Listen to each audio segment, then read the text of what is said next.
It's witchcraft.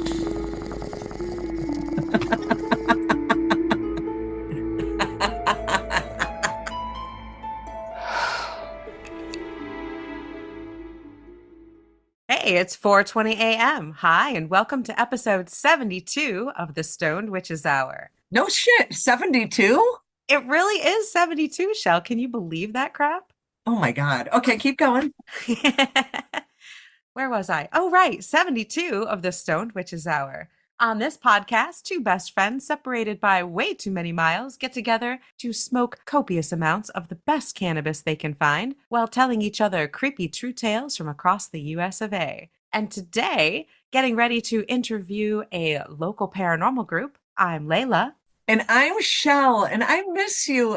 We're doing this like every other week summer thing, and I miss you, and I miss everybody and our listeners, and I'm just glad to be back today. Me too. It has been far too long. We apologize for the long gap, but summer's here and we've got festivals going on. We have our other podcast back on the broomstick. We're doing workshops and classes and covens and coven interviews, and we're a little But what busy.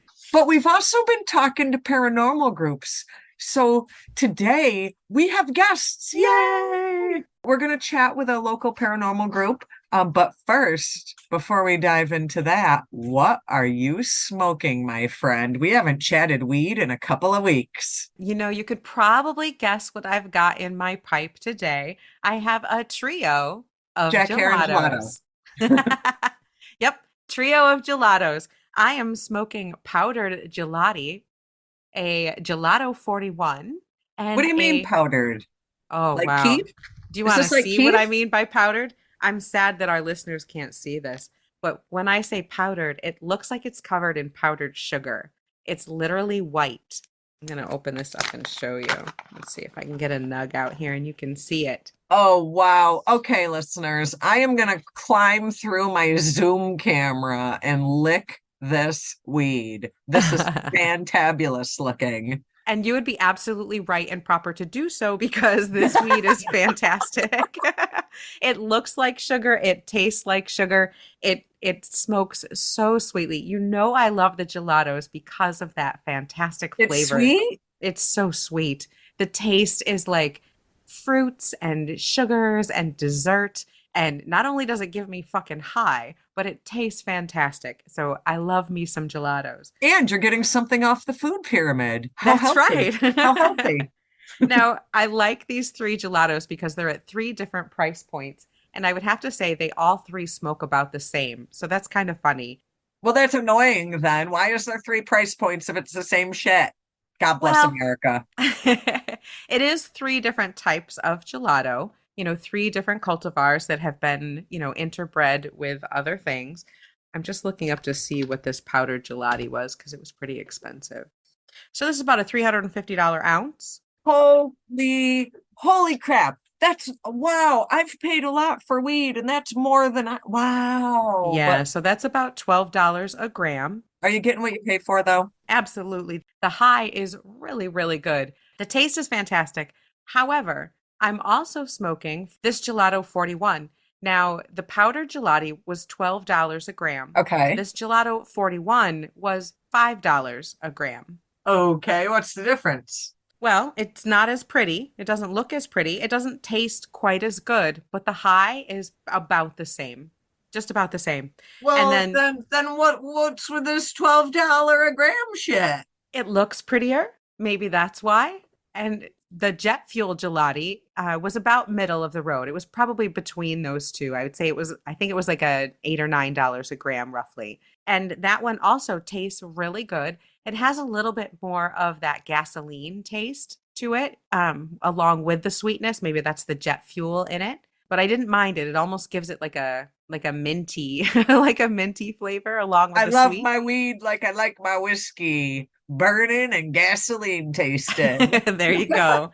Then you'd like this one because it tastes like a dessert with whiskey and it gets you really, really high. So three different price points, all very, very good. But you don't always get what you pay for. Sometimes it pays to get the slightly less expensive kind. But I'm loving all of them and I'm very, very high and very happy. So, what are you puffing on over there, Shell? Okay, I went back to something that I've smoked before because I have a tendency sometimes to like, I don't know, it's like you're the brains of the operation, but I'm like the weed connoisseur who wants to try something different every time. Absolutely. But I went back to something. What you got? Now, first of all, we've had this conversation before. This was cheaper because it's what's called mini buds. Oh, you and I love the smalls or the mini buds. We like Popcorn. that deal. Popcorn. Popcorn nuggets. So it was a little bit cheaper because it's mini buds to begin with, but this is banana puddingtang. I just love the name. Oh, I just love the name. It doesn't taste like banana, nor does it taste like pudding, but I love it. But this shit is rocking at 34%. that is some damn good THC right there. It was still only, so would you say that that powder came out to an ounce, what, 355? 350. Okay. So I got an ounce of this and I got it after tax for 188 and it's 34% THC. Love it. And I think it was cheaper, even though it's a high THC content because of the whole mini buds thing. I don't give a shit if it's big, if it's small, if you ground it for me and already pre-packaged it ground. I don't care. It smokes the damn same. I'm not into aesthetics. I'm into the smoke. Yes, you have always been into that THC, that high, heavy hitting punch. Whereas I like to go for a good high, but I definitely like the flavor. I want the taste. As you are aware, I'm getting ready to go on a camping trip. Oh, And yeah. so I got some stuff to do. I'm a little busy, got some packing, got some sorting. And this is definitely something you can smoke and get shit done. Like I've been getting shit done all day today, smoking off this stuff. And I'm still ready to go. So if you're looking for like that couch, pass out, melt into things, this is not it whatsoever. You know, that's what I'm liking about these gelato crosses is that I have an excellent high going on. I've got a great body buzz, but I'm also very, very productive. I've also packing to camp. I have 2 weeks of workshops coming up for pagan festivals over the rest of this month, and So we're exciting. I busy. love summer. Me too. It's a busy, busy time. So definitely having, something that will help me with pain management and also help keep me focused while not having me couch locked is necessary this time of year. And don't worry, folks. We'll still be here bi-weekly despite our vacations this summer, so stay tuned. One thing I got to ask you, What's up? this labeling thing. We've talked about the lack of consistency. Oh, yes. So if they're going to tell me everything under the damn sun, why can't the label say whether it's an indica or a sativa? If you're telling me everything else, why can't you just tell me that it's one line? There's extra empty space on the label. Why not? Some do, some don't. Some places are starting to move away from that a little bit as we're finding scientifically that those labels of indica and sativa that we kind of slapped on these plants willy-nilly isn't really holding up once we look at them genetically. So things that we have historically said, this is all indica, we're finding that that's not necessarily true. I think some places might be kind of trying to get away from those designations, even though they're very familiar to people. Man, this change in stuff is going so fast. People like me can't keep up. Like, I can't keep up. I think you're keeping up just fine, Shell. It looks like you're getting some great weed at great prices all the time. So I don't know if you have much to worry about other than an abundance of good weed. I don't know the science. I just want to smoke. Just give me something that I can get high with and smoke. I don't give a shit Right? about the science behind it. Exactly. Now, actually, I'm going to use your little science comment as an abrupt segue into our main topic this evening. But we're going to be talking to some paranormal investigators who are using science to try and find ghosts and to quantify paranormal activity. We have the pleasure this evening of having Rob and Melissa come on from Monroe County Paranormal Investigative Group. And we are so excited to hear all about this group. Rob himself has been on over 500 investigations. Holy mackerel. Rochester, New York is surprisingly a hub of activity, and Rob even has a theory on why that is. But Rochester, New York is home to the Fox sisters, who were basically patient zero for the spiritualist movement in the United States. And also, this area is home to a plethora of folk stories, such as the White Lady ghost story, which we debunked on a previous episode. And supposedly, it's also the burying place of a potential person who could have been Jack the Ripper. Western New York is like, the place is just crawling. It's just crawling with the ghosties.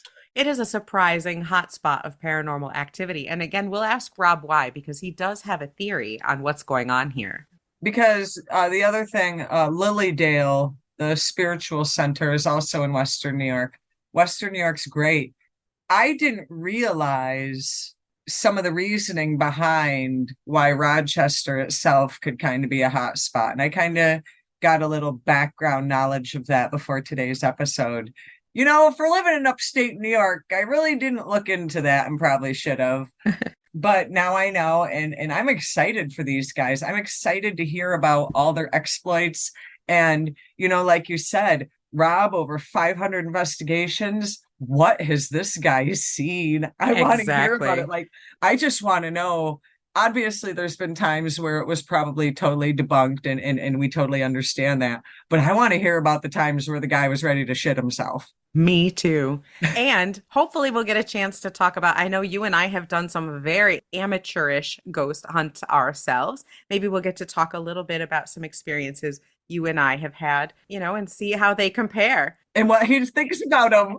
Now, I do know, I'm just going to give you guys a little bit of a teaser. We're not going to talk about it this evening because Rob is a sensitive and I don't want to give away anything about my house, but he will be coming to investigate the house that I'm currently staying in later in August. And we'll be having that investigation for all of you as well after it happens. So we won't be talking about any of the strange experiences that we have had here because he doesn't want to have any of his information tainted. He prefers to go into investigations having zero knowledge of anything that has occurred there. These are the kind of people that I prefer because, you know, dating back to the beginning of the spiritualist and psychic movements in America, there has been scammers. And I actually prefer the people who want to go in cold turkey, no knowledge, no conversation, because that just makes me kind of feel a little more confident. You know what I'm saying? Not that I doubt anybody and not that I'm trying to be rude or nothing, but the less you know, the more confident I am about your results. That is one more clue if you're having someone do an investigation for you. If they're pumping you for every last detail, that could be a red flag. So having someone come in as a clean slate, you know, that really helps to lend credence to any evidence that they do find. And, you know, kind of an example of that real quick is when we did our amateur investigation of your father's house in the very haunted house in Seneca Falls. Also, yeah, I was going to say also in upstate New York. You know, you had told us stories and we kind of, I don't want to say we kind of knew what we were getting into, but we kind of had some expectation. And I think that the adrenaline of those prior conversations may have fueled some of our experiences. So I love the blind eye approach to that they take.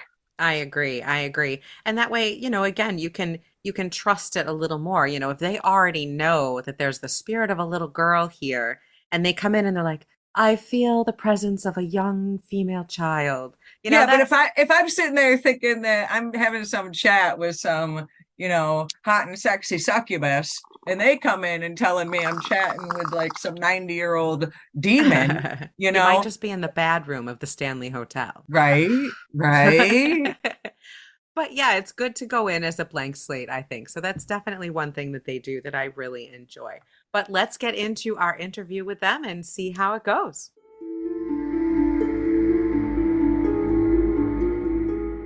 Welcome, everyone. Thank you so much for joining us. Today, we have Monroe County Paranormal Investigative Group joining us today. We have Rob and Melissa. Please introduce yourselves. Ladies first.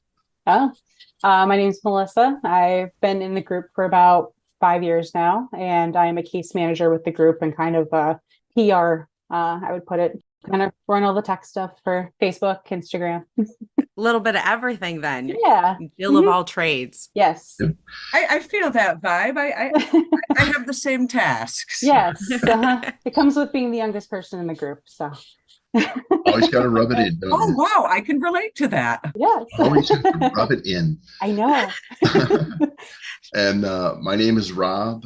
I am the founder, whatever else you want to put title after that, of MCPI. I founded the group in 2002. So I've been at this for 21 years with this. Now, Rob, when I was kind of getting some background information, I read on one of the websites that you've done over 500 investigations. We're at True? we are at 1,070. Oh, wow. I gotta update that. Yeah. That is a Yeah, lot. The website we're talking about is monroeghosts.com. Correct. Yep. Yeah, we have a lot of updating to do, but what it boils down to is just, it's just longevity in the field. Some cases are consults over the phone. Some cases are internet consults. Some cases are in-person investigations and things like that. So, but 1,070 cases. Now, do most of the cases and most of the correspondences you get from folks, is that pretty much from either Monroe County, New York, or upstate New York in general, or are you getting contacted from all walks of the world? Melissa, where have we? The last few have been Kind of all over. We've had Florida. I feel like there was one in Missouri. There's a lot of Monroe counties in the United States. Yeah. Gotcha. So I gotcha. think that's where some of the confusion comes in, but we'll try to connect them with the correct. whoever's local to them. So, We'll Gotcha. try and help them if we can. Yeah. So far this year, I've done one from Australia, one from France, and two from England. yeah. I think. Yeah. Okay, So, yeah. real quick. I know Layla has an agenda, but I'm always all scattered all over the place. How are you helping people outside of New York State? Are you doing investigations over Zoom? Are you just listening to their experiences? Like, I need to know this. Okay, so we will gather as much information. We'll have them send photos, videos. We'll try to hook them up with people close to them, and if we cannot, then we will try and source solve over the internet, like the cases that I had with France and the guy in France. Apparently, this is not a big thing over there. They don't really have paranormal investigation groups, and it's not something that you can just reach out and find. So it was a lot of back and forth with, okay, here's what I have going on. Okay, can you get me some pictures? Can you get me some video? And then it's kind of sitting here going through everything, trying to, is it really something that's going on? Is it just a natural occurrence? Is it something that, is that we can handle via, Skype or Zoom or whatever, the case may be? We never want a client to investigate their own home. So we never try and do an investigation type thing over the internet. Investigating your own home is just a way to make things worse. Yeah, I saw that warning on your website. Yeah. So that's pretty good advice, I think. Yes. Now, So- Melissa, can you tell me what a case manager is? What does She it mean babysits for you me. to be a case manager? She babysits Rob. Part of it's babysitting Rob, and keeping him kind of in line. I kind of call myself the mom of the group sometimes. It's like I have to be the Michelle adult. for me. But usually someone will contact us either through the website, they'll call us, we get Facebook messages too, we get emails, and then they'll, say, hey, we got something going on. One of us, I'm one of 3 case managers, will set up a call, get some more information, do some preliminary research, have them send us whatever they've got. And then usually we'll do either walkthrough or we'll actually just go set up an investigation, and we'll figure out a date and time that works for them. So you kind of are the organizer of all of the details. Yes. Now, what is the radius you guys will go? Are you only willing to go within Monroe County, New York, or will you go, like, what's your radius of Like physically physical? going to investigate? I I think would my s- first one was like an hour and a half away. Yeah, I would say, Yeah. if we can do it within 2 hours, we're good. Mhm.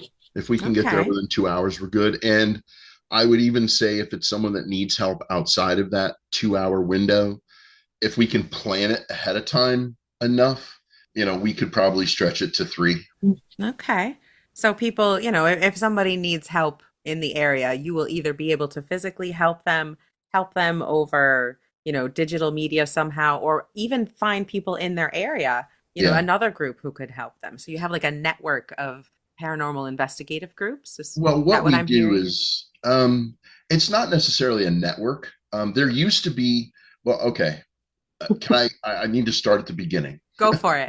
Yes. When I started investigating, there were 2,000 groups in the world. The world. Wow. That's not a lot. No.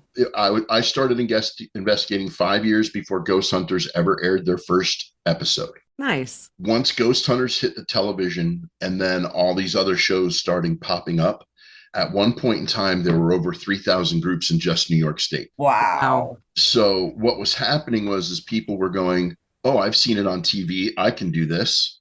So people were getting these groups that really had no idea what to do or how to do it. And they were creating more problems than they were solving. Well, it doesn't help when you can get some of these tools and devices that you use right off Amazon. Yeah, that's where we get them. Yeah. You know? Yeah, but you know what you're doing, and you know how to handle these things. You don't just go buying random stuff off Amazon. Right. And then, so what we do is if we find, we have made some great contacts in some of the other Monroe counties and other states. We'll go online, we'll look at the website and be like, we are not referring anybody to these jokers. Right. Or we will, we'll research the groups before we send a client, to someone in their area. Now, in New York State, we have some very good friends that, if it's a Syracuse thing or east of Syracuse, we have a really great friend that does some work with us, that we do some investigations at Fort Ontario with. And, she's got a fantastic group. She's been doing it a long time. So I have no problem, saying, listen, I think she's going to be better for you because she's only an hour from you. I'm 2.5 hours from you, that kind of thing. We have a group in Buffalo that we trust pretty well. We have a group down in the Southern Tier that we trust pretty well. So we have a network, but it's not like you would think. It's not like we all get together and chat. It's more along the lines of, we've kind of worked with them in one way or another, or at least spoken to them and feel comfortable saying, hey, we would love to help you, but these guys are closer. I love that. I mean, your group has been around for several decades. You have made quite an impact in the local area. When I moved here, one of the first things I heard about was Union Tavern and the Union Tavern hauntings, and your group doing investigations there.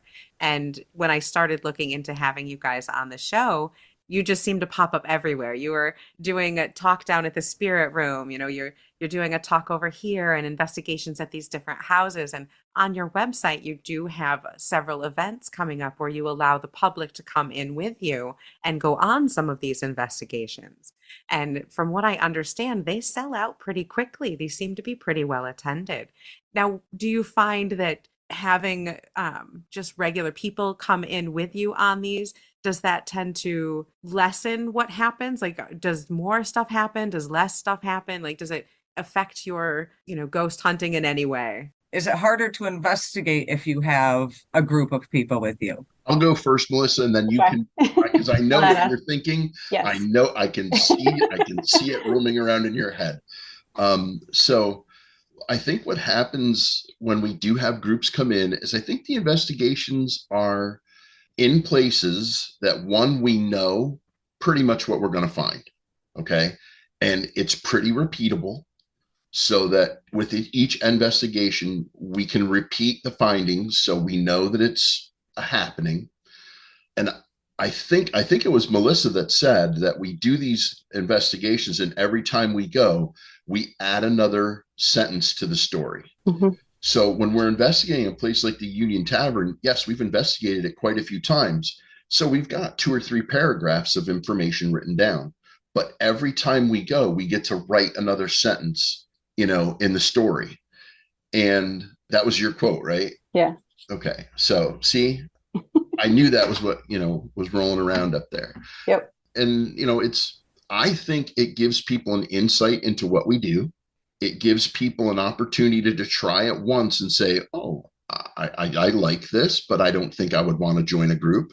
Or, that was interesting, but I got that out of my system. Or, whatever the case may be. I think it's very educational, because we don't do the investigating.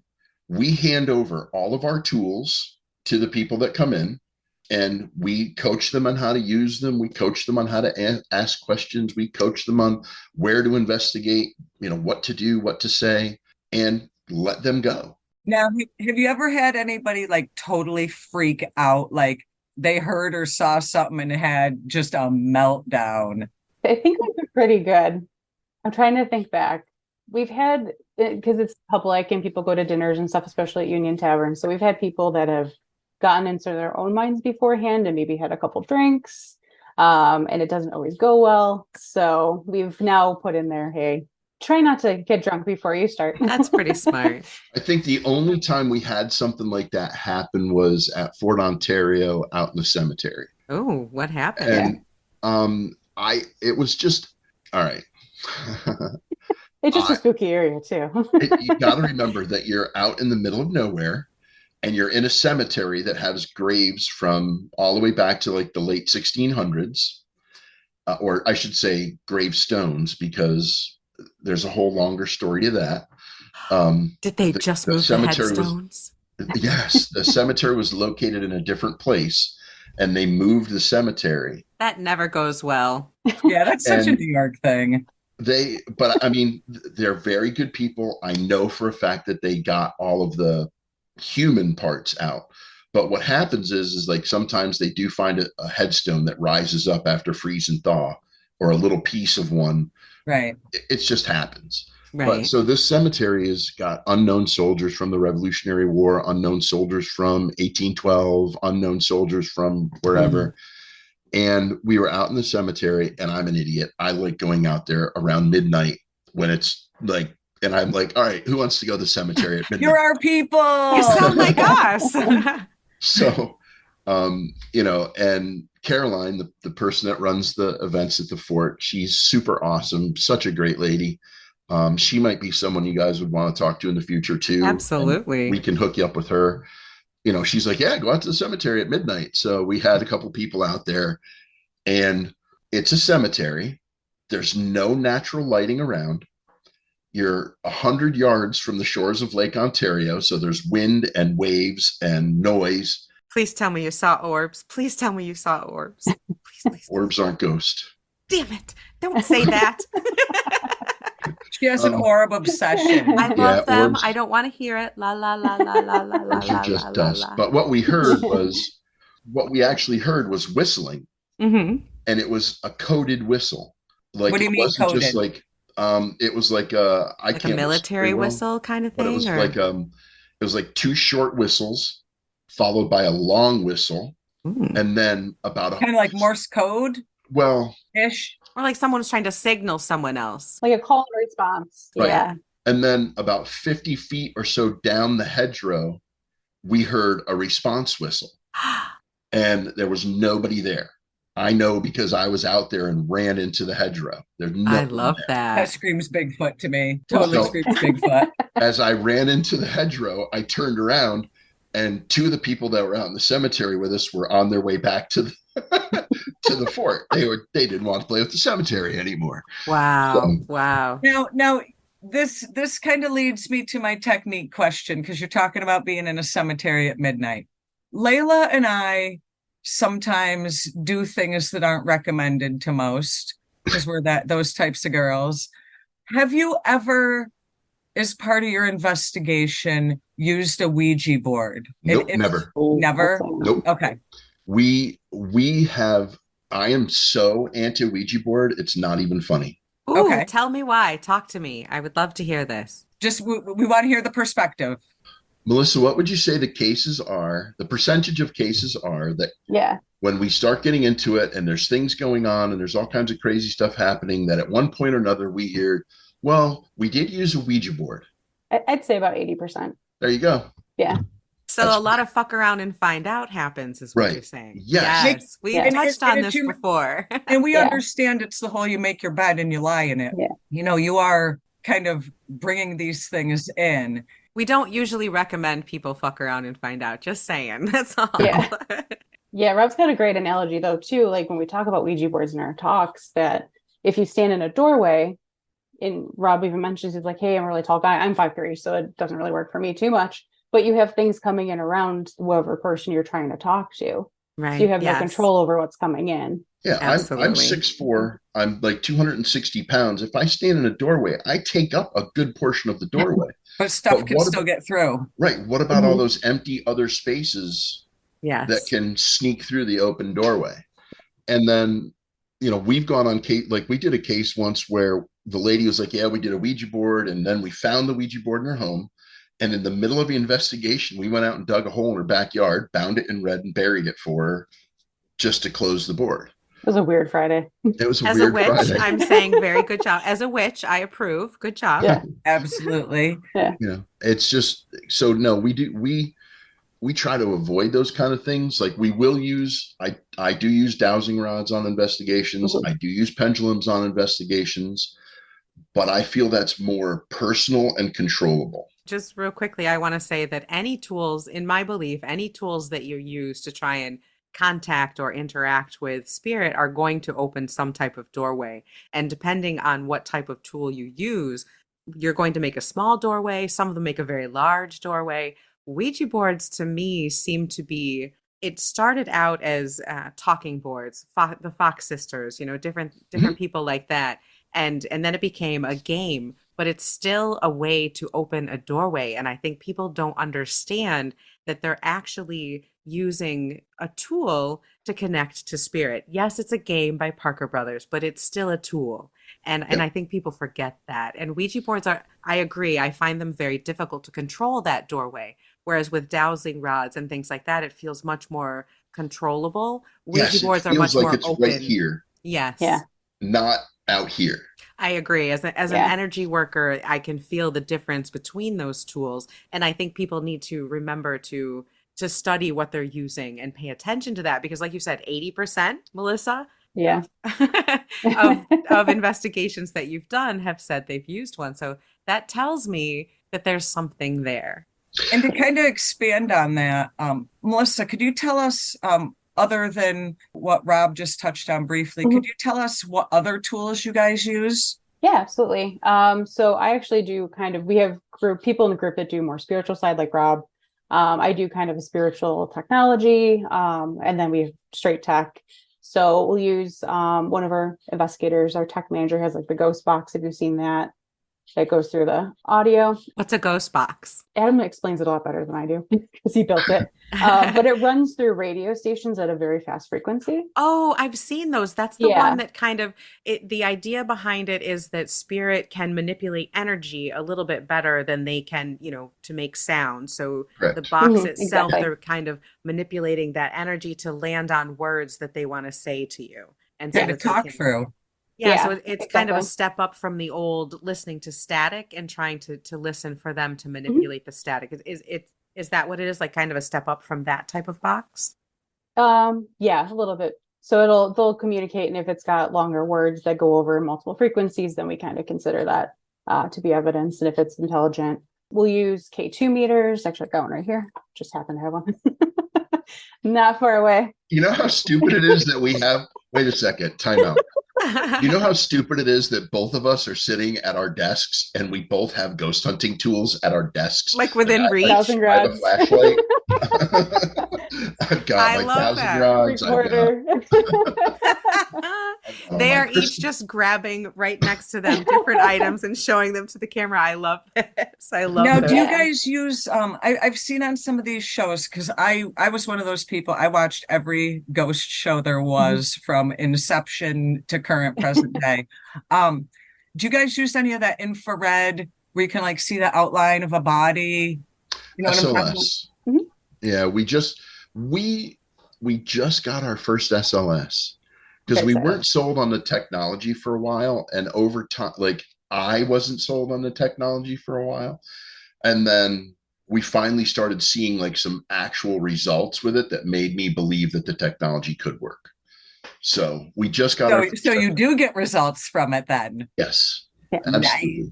Nice. Do you Nice. have any favorite results? Anything that you can talk about that, anything that happened that really said to you, this place is really haunted, something's really going on here? I think the SLS at Union Tavern was the one that sealed the deal. Again, Union Tavern is a very old building in Rochester, in the Irondequoit area. I believe that it goes back to the early 1800s, and it's believed to at one time been a hideout, possibly of a pirate. Is that Yep. true? Yeah. The original owner of the Union Tavern was a gentleman by the name of Woodman, and he was a Great Lakes pirate. And that is, people laugh, Great Lakes pirate. Well, there's actually a museum for Great Lakes piracy in Michigan. I love the Great Lakes Pirates. I am absolutely fascinated by all of And it. So how cool that there's a tavern right here. And so this guy, built a house in the location, and he built the house in 1819. The foundation is original from that house. The wooden structure above is not. That part is from 1856 through 1860. Still very old. Yeah. And it's been a lot of different things in its inception. We love it there. We love the owners. Kelly and Don are super great people. Mhm. They're both really into what we do, and they like the fact that we come there and we expose their building to outsiders. So Does this rank among Rochester's most haunted places, would you say? hard to say. Hmm. I don't like the word haunted. I believe the word haunted carries a very negative, unfair connotation. What's your preference? Active. Okay. Oh, okay. I like that. Active. One of the things that Shell and I have talked quite a bit about now, we've been doing this podcast for a little over a year and a half now and discussed a lot of places around the United States that are very active and have a lot of paranormal activity. And we have come across repeatedly stone and water. Every time there seems to be a place that's very, very active, we find stone, particularly limestone or quartz, and running water. And at a talk that I was very lucky to have gone to by you guys at the Spirit Room, which is super cool, through the Brainery. It was the Brainery that puts those on. Great group, do a lot of cool classes, and you guys do quite a few with them. But at the speech that you did, Rob, you mentioned something that had me sitting right up in my chair. You talked about stone and water, and that the correlation of that here in Rochester possibly being part of why there's so much activity here. And also, I just want to point out for our listeners that aren't familiar with Rochester and upstate New York, Rochester is located right on the shores of Lake Ontario, which is the first Great Lake. In the way I look at it, in order of them, the first Great Lake. In Rochester, not only is it, I call it rocky. I'm sure you guys have a better, more scientific word for it. But from that area to like the Niagara Falls area, there is a shit ton of salt mines. So there's the salt mines, there is the rocks, there is the water. Does this have anything to do with the activity level in Monroe County? All right. This is my theory. My theory, based on years of doing this and based on a lot of research. Lake Ontario feeds the St. Lawrence River, very rare, does not happen a lot. The other thing that Lake Ontario has is north flowing river. The Genesee River flows north. Really? I didn't know that. The Genesee River flows north. So you take a north flowing river over an area that has hundreds of ley lines back in underneath the earth, with deep granite resources, with deep rock resources. And I believe that that's part of what makes the shores of Lake Ontario, and particularly Rochester, towns like Oswego, who also have a smaller river. Even, I mean, we have talked before about the Fox sisters and the whole spiritualist movement that came to the United States. A lot of that started right in Monroe County, right in Rochester area. And I think that because of this activity, because of this type of battery attractant, I'm not sure what it is in this area. I like the think word battery. Yeah, I like that. it very much seems to be like that. I'm surprised at the amount of activity here, even going back into history, like I said, back to the Fox sisters. Although we also are the home of a hoax. I loved listening to your white lady talk because I love white lady ghost stories. I very much. Almost as much as she loves orbs. Yeah, I know orbs. I know. Don't tell me about orbs. I don't want to hear it. I absolutely adore them. I know all the science. Shush. But still love them. Don't care. But white lady ghost stories, I love the legends of them, and I love seeing the different iterations of this archetype across the country, across the world. You know, the wailing lady, the gray ladies, the white ladies. And so hearing that there was a white lady ghost right where I happened to be staying, I was ecstatic, so happy to delve into this story, and imagine my disappointment when I could find no shred of truth to it whatsoever. And they all have one. All of these legends have a kernel of truth. There is a woman who died. There's someone who drowned, someone who was killed in a car accident. They all go back to some type of truth, and this one just didn't. No. Not only did it not go back to any type of truth, but it was all fake.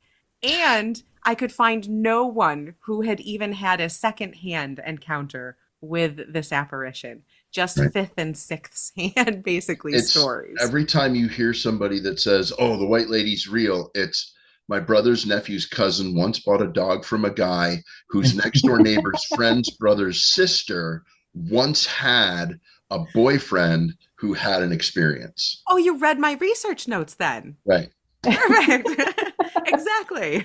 That's And- exactly what happened. And every time we try and pin someone down to a story about it, Melissa, it always comes back to the same thing. Well, I heard. Yeah. Right. It's just a lovely local legend that I think what you said in your talk, Rob, not to give it all away because people should go see it, but what you mentioned is that it just seems to be a morality tale. People Yes. took this ghost story and turned it into a morality tale to stop people from going to make out point, basically. Mhm. I And was it's so funny that you sad. mention it too, because Adam Bello actually just put out they put a plaque right there Yeah. about the lore. And Oh. it's legends and lore, and it's kind Yeah. of funny because he actually put on the plaque that it was a what did he say? It was a Fable or something. It was something along the lines of it was made yeah, up. it was Yeah. oh gosh. I think it went back to the murder, the woman with the murder thing. No. Well, that part was there, but what he said was it was actually a commissary Oh yes, Yes. for the zoo. Yeah, the hot dog stand. I loved Yeah, it. the hot dog stand. I was so sad. So sad. yeah. But I mean, we I've been doing this for a long time. I'm an old hat at it. I love talking about this kind of stuff because if we can get one person convinced that it's a natural phenomenon, then that reduces our number of ridiculous phone calls by 10. But do you get people who call you and or contact you and you get their information and you start digging into it, you assign a case manager, you potentially go investigate and you find out that these people are just, I don't want to say giving you bullshit, but kind of giving you bullshit and there's no truth to their claim? Yeah. I mean, there are people out there that, oh, I'm going to call the ghost group and make fun. Those are easy to weed out. Yeah. We get pictures of people, we don't know that there's apps on your phone that you can add an apparition to your photo. Yeah. Oh, look at that. It's Abraham Lincoln. That's the trouble of our generation. We're not hip to all the apps yet. Well, I mean, Or at so least they I think. mean, I see all that stuff, but okay, let's just run this down real quick. We got a call from a guy who was possessed by the ghost of Tupac Shakur. Was he? Impressive. We got a guy that called us that his room at the Motel 6 was haunted, and he'd been staying there for 6 months. And my response was, I don't think that it's your room is haunted is the problem. I think that you live at the Motel 6 is the problem. Yeah. We've gotten, we got the one phone call on our voicemail. It's still my favorite one. Thank you, universe. So this woman calls us and says, I don't know how long a voicemail thing on the phone is, like 2 minutes, right, Melissa? Yeah. Is that 2 minutes? Okay. So she starts off the phone call with, you guys need to go out to Montana. Okay. We're in New York, but Yeah. we need to go to Okay. Montana. And we have to do it on a stormy night when there's thunder and lightning and lots of rain. And we have to go to this specific town because this specific town, there's a church. And in that church, the people that go to that church hunt human beings. but only on stormy nights when there's thunder and lightning. And That's hard to plan. You had me until the hunt human beings part. Oh, it gets better. It gets better. There's more. And she's telling us about, the church has this hidden room where they have the heads on the walls of all the human beings that they've hunted. And there's hellhounds that guard the church. And she's going into detail, and she's like, well, you have to go there. You have to, go on this, blah, blah, blah. And she's going through the whole thing, and she's rolling through this message, and she's just telling us all this stuff. And right at the end, she goes, and by the way, the hellhound, it's a dachshund. And then the message cuts off. She was just about to tell us that the hellhound was a dachshund. Well, now I believe her, honestly, because dachshunds truly are from hell. So that whole thing is probably true.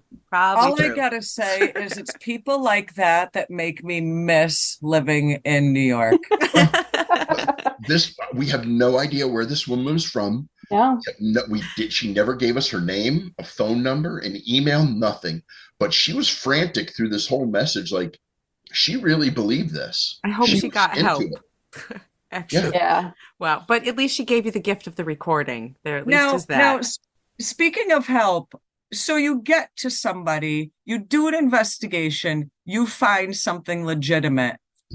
Then what? Are you just like, yeah, you got a lot of activity here. Sucks to be you, gotta go. Like, what's the next step once you find something? How do you help people maybe deal with this or get rid of it or what have you? What's the next step once you actually have found something? Is there a next step?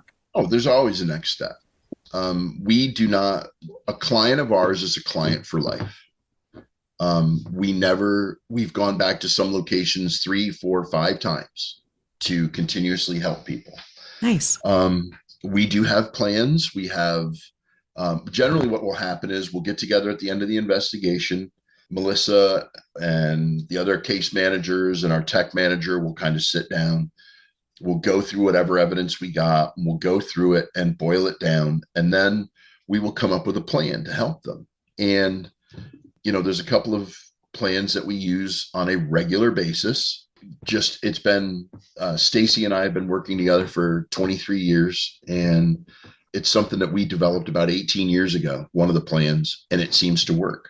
Nice. So you have a method, like a proven method that you go through. Very nice. And we don't ever just leave anybody out in the wind, and not only do we not leave people out in the wind, if we don't hear back from a client in a month or two, we'll call them and say, how's everything going? Nice. And, did what we tell you to do, did it work? And like without fail, when they do answer, like, oh yeah, we're fine now. Everything's cool. Whatever you did, whatever you told us, we did it and it worked. Now, I'm intrigued. What about the times where it doesn't work? Have you ever had to bring in the next level? Like, have you ever been like, dude, you need to call a priest, you need to call your rabbi, you need to get someone big time in here? Has it ever come to that? No. Yeah. Awesome. I'm happy and sad. I'm not going to lie. I'm happy for the people, and I'm sad because I was hoping for this big exorcist real life story. I do have those. Stacy and I were consulted on an exorcism case. Really? Yep. They still do those? Here's the deal. People think that you just call the Catholic Church, I have a problem, send an exorcist. Oh, no, that's a process. Yeah, there's 10 years. Does that go through the Vatican or something? And you need 10 years of documented activity. Yeah. So no, I'm not gonna call a priest because they're just gonna say nothing I can do. I'm going to call Layla long before that 10 years is up. Call yourself a high priestess. That's what you need. That's who we generally call. Yeah. Believe it or not. We have, gotcha. In the times that we've had to bring someone else in, we have a couple of people that are very friendly to us in the Wiccan community, and we have turned to them for help because they tend to be able to make clients feel very at home without the pomp and circumstance of the churches. It's more earthy. It's more, it's more relatable for people. It's not so much, praying and blah. It's more, communicative. And I find that makes people feel a little bit more at home. It makes them and when we do that, we say, listen, here's what we're going to do. We've tried our method, but I have a friend that might have a different method. And We try to tell people, don't try and sage your own home. I know how to do a saging. I will not do it because I would rather have it done by someone that has the knowledge, the foresight to say, okay, let's restart, let's change, let's do this, let's call an audible in the middle. Whereas I might just plow right through it because I didn't notice something small or catch something small. So when it comes to stuff like that, I'm much rather have someone who's skilled in it. And yes, we have called other people in for help. I have no problem with that. I love that you guys have a team. And I also want to point out that from what I've heard in my investigations, and correct me if I'm wrong, Rob and Melissa, but it doesn't really matter what religion it is that you are using to help fight this or to help correct, this energy, this activity in your home. It matters that you believe in it. It matters that it's something that is close to you. That's much more powerful than saying this is a priest of whatever religion. If the religion that you follow is meaningful for you, that's going to be much more strong in your situation than, say a Catholic priest that you might see on TV or something like that. Have you found that to be true, or do you find that there's a specific way or religion that seems to work better? Um, I feel like I'm dominating this, Melissa. Oh no, you're good. Jump in when you. No, I agree with that too, and it's tough when it gets into religion. I'm not a very religious person personally, but we've had a case. I think Rob, you were on that one with me with all that salt and the holy water, but she was more of a Wiccan background, and she just thought, okay, I can throw holy water at it and it'll make it better. But because she didn't And have it probably didn't purchase into it, Yeah. it didn't. And the salt didn't help either. I mean, the salt worked because she believed in that, but just in a negative effect of keeping it in rather than letting it out. So Now, I do have a quick question. Now, you said that people should not investigate their own homes, and I completely agree. You don't want to rile things up, particularly where you're sleeping. But is there anything that you would recommend to someone other than reaching out to a local group? Is there something small that they could do that would be safe for them to maybe protect themselves or maybe to calm things down in their home? I'll leave that one for Rob. Or should they just reach out and put their head under the pillow? Michelle likes the blanket. She keeps her feet under the blanket. She finds that very effective. But, Layla and I kind of do see it from a different perspective because having spent a lot of time being Wiccan high priestesses, we kind of were like, yeah, well, we'll smudge our house, but we have the background to do that and that background knowledge to do that. So we kind of have a different perspective. I left upstate New York and came to Salem, Massachusetts, and Layla came over the fall last year, and we took a Ouija board up on Gallows Hill where these folks were hung for witchcraft. But I see the disappointment on Rob's face right now. we have that, but we have that background knowledge to kind of keep that under control and keep that handled and to have speak to that quickly, I think that's why we got almost nothing, Rob. I think we kind of bound everything and closed it off so much. We were like, we're going to protect this and we're going to seal it and we're going to do this, and we got did too much nothing. of a seal. Yeah. but we kind of take it from the perspective that we have that background knowledge to do it. You don't want these folks to kind of just open these doors that they can't close. So what can someone do personally? If I call you and I'm desperate, what could you tell me that I could do until maybe you or someone could help me? Communicate. Yeah. Communicate. With whatever is in my space? Yep. Don't yell, don't scream, don't fight, don't get out of my house, none of that stuff. Because if there really is something there and you're screaming at it, it's going to scream back. So kind of talk to it like that nosy neighbor that knocked on your door that you really don't want to deal with. Right. Just say, what? Kind of busy right now. Got to go. Can't talk, but we can chat later. See ya. Is very close to that would be my advice, would be along the lines of, okay, you're frightening me a little. I recognize that you're here. I recognize that you're trying to get in touch with me, but you're frightening me. Can you just stop frightening me? Communicate. Don't go at it. All right, schoolyard fight. If, we've all seen them. it always starts with, no, you're ugly. No, you're ugly. And then You go at them, fingers point, and you're getting that right back at you. Right. What you give is what you get. Right. And I'm a firm believer in the threefold law. Firm believer that if you give it back, you're going to get it. If you give it out, you're going to get it back 3 times. So if you come at something already with a little bit of attitude, it's going to come back with a bigger attitude. So I like to tell people, I get it. I understand that you're frightened. I know that you're nervous. I know that you're scared, but I will ask questions. All right, how long has this been going on? A year? Okay. It's had plenty of opportunity to hurt you if it was going to. Has it hurt you? No. Okay. Then we can start from there. Then just start with, listen, I'm nervous. You're making me frightened. Can you please stop? Just communicate. That doesn't always work, but at least it's a starting point. And I'm hesitant to go deeper into it because I don't want people just. No, they should reach I out. think I think acknowledgement is half the battle. Yeah. Because I do believe that these things have some sort of higher consciousness, and is a normal person. If you acknowledge me, that's half the battle. Acknowledgement. Exactly. Yeah. And I think that's what people don't realize, because I'll say that to people at work too. They're like, what do you do? And I say, hey, we acknowledge. Can you watch the cat? Thanks for watching the house when you come home. And they're like, but it's this thing. And it's like, no, but it was at one point a person.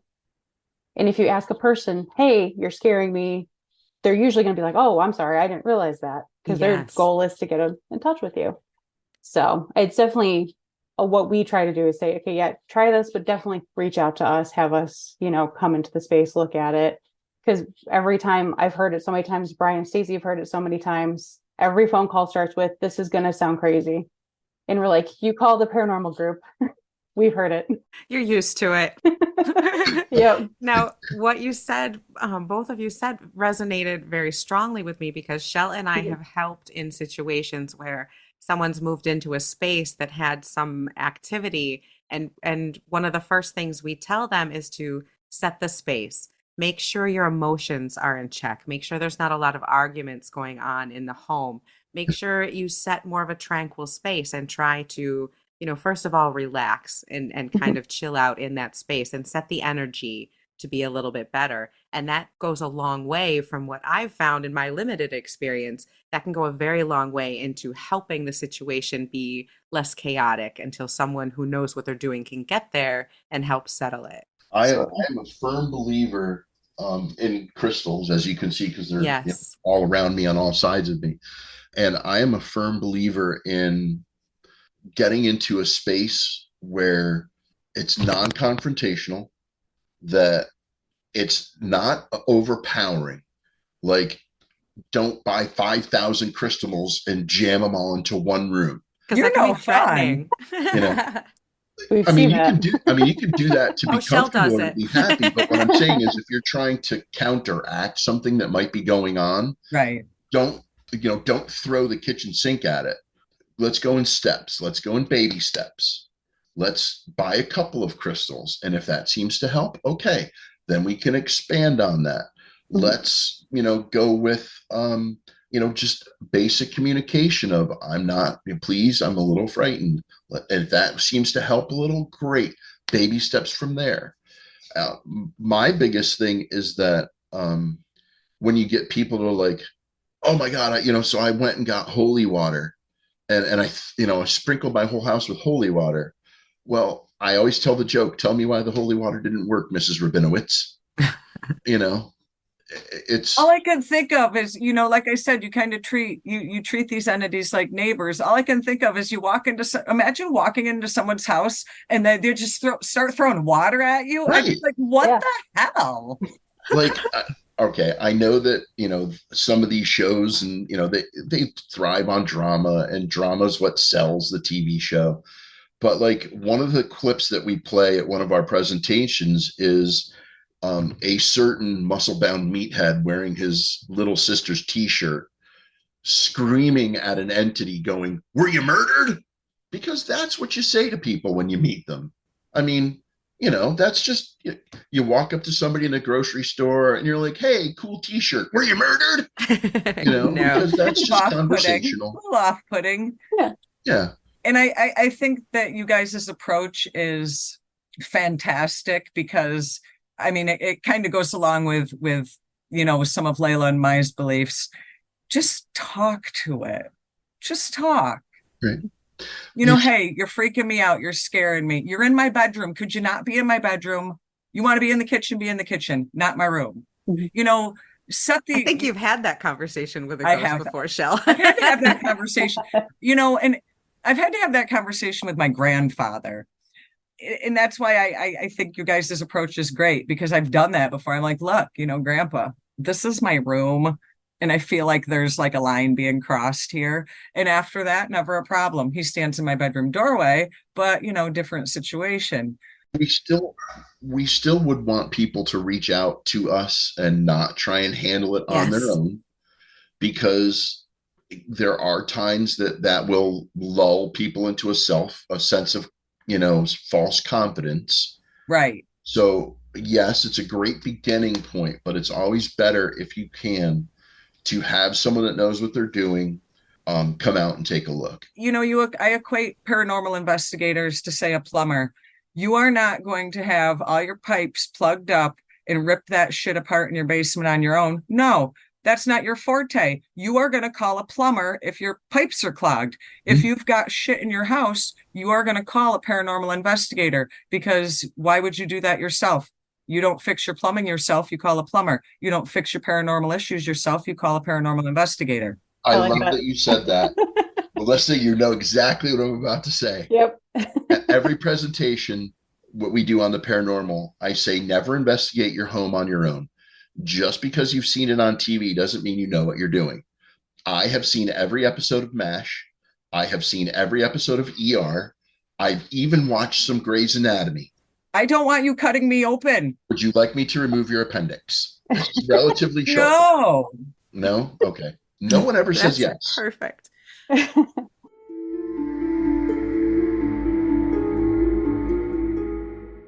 Been about an hour. We can end here. Rob will always keep talking. I'm a firm believer in I will tell you what you want to know. And, we can always do a part 2 to this if you want, I a would month or so absolutely down the road. love that. And Layla, Yes. hang on before you go. We have an event coming up in August at Tavern, but I wanted to invite Layla, if you're free, to be our guest at that. I would love that. I would absolutely love that. Definitely. And because I'm going to be in New York from like the 17th to the 24th, there's no way I can go back to New York that weekend. But thank you. Yes, I would absolutely love that. Yeah. Yeah, we'll keep in touch. But yeah, if you guys want to do a part 2 to this, if you want to Yes. dive into a little bit more specific stuff, whatever. And what I would like to do is we didn't think of it and we were ill prepared, but Layla and I have, on both her side and my side, have on occasion when we've been recording picked up voices that were not, like right now I'm recording, I'm home alone. There's no one here to talk, but we've picked up voices on my end. On her end, we were talking, she was home alone. We were talking about buildings and words were mentioned that were related to our conversation. So we would like to get those clips prepared and maybe have you guys listen to them and chat about that sometime. Yeah. So Absolutely. Yeah. yes, we were talking about the Whaley House. I'm sure you're familiar with the Whaley House in San Diego, which I did when I was living in California. I was able to go there. And jealous. it was wonderful. And when I got home, we were discussing it on the show and we were talking about the people that had been hung there in that place before the house was built. And I was saying they either used they built a scaffolding, or they used a tree. There's a man's voice on Shell's side of the audio. It came from her house. A man's voice clearly says scaffolding. So I have that clip for you, and I unfortunately don't have it today, but the next time I have you guys on, we'll have some EVP clips for you. We'll talk about some of your exciting adventures and things that you have seen and heard. But why don't you let us know? I know you have a couple events coming up in the very near future. Why don't you let our listeners know? July 19 at the Spirit Room, which is an awesome location. We have our full presentation on the basics, how-tos of paranormal investigation. We do a class on, the do's and don'ts, everything that we try and get people involved in it, try and get people excited about it, try and get people to not be so crazy about it, and to want to try it at some of the public locations that are out there that do offer it. And then August 5th, we have a public investigation of Union Tavern. That one usually runs about 25 to 28. But all of the tickets, so the Brainery presentations can be purchased at rochesterbrainery.com. And then it's uniontavernseabreeze.com. And I will have links to that in the show notes for anybody who wants to get tickets. Definitely get them fast because people love these events. Anything I have read online, people I have spoken to, you guys just definitely put on a great show, and the ghost hunts are a lot of fun to go to. So check those out if you're able to. They have more information on their website as well, monroeghost.com. So check it out there. And thank you, Rob and Melissa, so much from Monroe County Paranormal Investigators. We really appreciate you guys spending some time with us. Thanks for having us. I appreciate you guys having us on. I had a good time. I didn't realize we'd been on for an hour. Right. That was quick.